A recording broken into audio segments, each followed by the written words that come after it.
Well, hi there. This is a cat.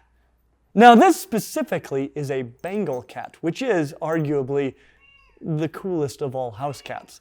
We will do a full video about them in the near future, but today I want to talk about cats a bit more generally, because cats are rad and terrible, and domesticated themselves.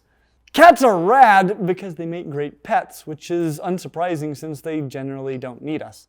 Cats are terrible because for as much as animals like tegus and Burmese pythons make the news as invasive species, their ecological impact doesn't even hold a candle to that of domestic cats. And yeah, they probably domesticated themselves. I'll get into that later. Right now, we need to determine if the rad, terrible, self-domesticated cat is a good pet. And is it the best pet mammal for you? To do that, we'll need to score the cat based on our 5 categories, which are handleability, care, hardiness, availability, and upfront costs. When it comes to handleability, we give the cat a score of 5 for about 10 seconds, then a 0. Because they will sit there and let you pet them so nice until they've had enough, at which point, without warning, they will bite and claw the heck out of you. So let's call it a 3. Obviously, there are a lot of cats that are just great with handling. Others avoid people like the plague, and some will attack you if you get too close. And cat bites and scratches can be terrible and require medical attention. Mammal bites in general are just nasty if they break the skin. And many people, myself included, are allergic to their dander. That said, I really do like interacting with a nice cat like Sunny here, even if I do get a bit itchy, red-eyed, and sneezy. The biggest thing is the personality of the exact cat that you get. For this reason, taking in a friendly rescue seems like the best way to ensure that you get a great cat. One of the great things about cats is that they are just as introverted as I am. They can enjoy a little interaction, maybe even hanging out together and watching a movie, and then you can go your separate ways and everybody's happy.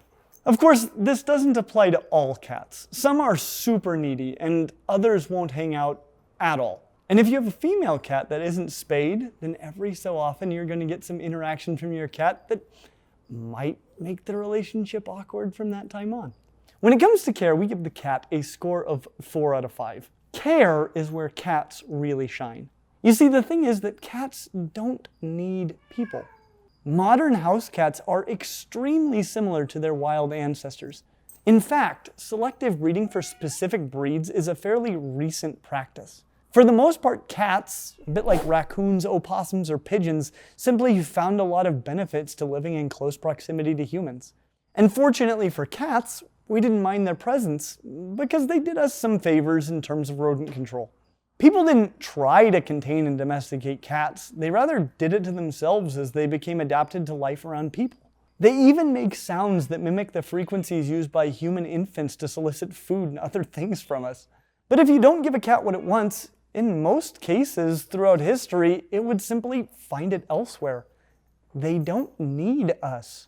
But if you want to give me some food and clean up my pooping box, that'd be great. If not, I might go looking for someone that will.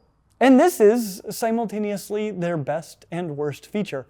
If you keep a cat indoors, then what this means is that if you leave out some food, water, and a pooping box, your cat will do great. In fact, it will probably do just fine for as long as the food and water last. But if you don't keep your cat indoors, then what it means is that you have introduced an invasive super predator into your local environment.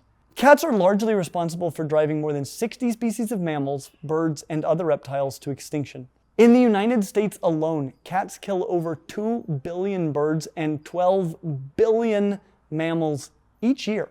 They also kill billions of reptiles. In Australia, the average feral cat kills over 200 reptiles each year. There are likely over 100 million feral cats in the United States, and a similar number of cats in households which become feral cats each time they step outside. Studies of domestic cats with video recording equipment has shown very clearly what they do all day when they leave the house. They kill things. People make a big deal about invasive animals like tegus and Burmese pythons, but when it comes to ecological damage, they aren't even in the same league as domestic cats. They are devastating. But if you keep them indoors, they're delightful and incredibly self-sufficient, unlike almost every other endotherm. Food, water, a litter box, some toys, you're done. It isn't rocket surgery to keep an animal that doesn't need you. If you forget food or water, the cat will remind you. If you forget to clean the litter box will remind you. If you ignore the reminder, your guests will remind you. If you no longer have guests and you have a cat, the litter box might be a good place to start looking for a reason. The biggest problems are that most breeds shed, which means there will be fur all over your house. And they may scratch up your things. So do your best to keep them mentally stimulated and provide acceptable objects for them to destroy so they don't take out their destructive needs on things you would rather not see shredded.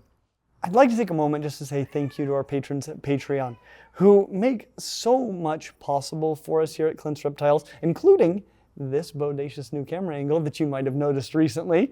We actually have a lot of new equipment thanks to you guys, which is allowing us to increase our capabilities and the kinds of videos and content that we can bring to you guys. And as always, we have a lot of really cool features to try to pay you back. So if you're interested in supporting this channel or seeing what those cool features are, please check out our Patreon. When it comes to hardiness, we give the cat a score of 5 out of 5. Indoors, these are amazingly hardy. Again, they just need you to run the can opener and turn on the tap. Outdoors, hardiness goes way down. Coyotes, foxes, birds of prey, dogs, other cats, poison, and cars can all dramatically shorten the life expectancy of your cat. Not to mention that your cat is shortening the life expectancy of basically everything smaller than it is in your general area. When it comes to availability, we give the cat a score of 5 out of 5. Some people buy cats. If you want to buy a cat, they are available almost everywhere that sells pets.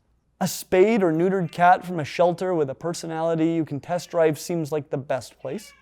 And that is if you want to buy a cat. For a lot of the people that I know that have cats, the cat just kinda happened. This is the game that cats have been playing for millennia. Oh, hello person. I've been killing things all day, but if I look at you cute enough and simulate a human infant well enough, how about you give me everything I want? In exchange, I will give you things that I kill, and I will let you pet me until I don't. When it comes to upfront costs, we give this cat a score of 4 out of 5. Now, it is totally possible to spend thousands of dollars on a cat.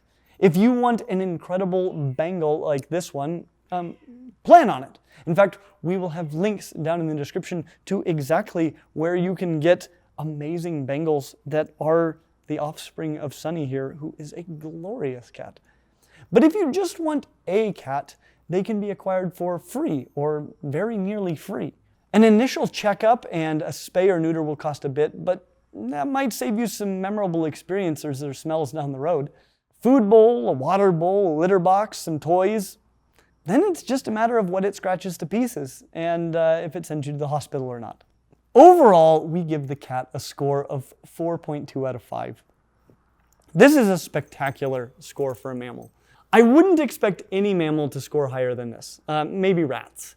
But the truth is that these are very reasonable pets because a strong case can be made that they aren't pets at all. You are the pet. If what you want is a wild animal that keeps you for a pet, then a cat might be the best master for you. Just please keep it inside. As always, like and subscribe, and we hope to see you real soon. Oh, yowza. When it comes to handleability, we'll come back to that. When it comes to sorry, Sonny. Please don't do the thing that I'm about to warn people about. Hi. You okay? Oh, can I borrow you again? Can I borrow you again? You put up so much. Good boy. Oh, you're a good cat. Hey. Thanks for being so patient with us. You're next to you. Clint, Yo. are you going to be itchy tonight? Hopefully not. Bengals are generally considered to be a hypoallergenic cat, though many would argue that there are no hypoallergenic cats. These are a better than normal cat.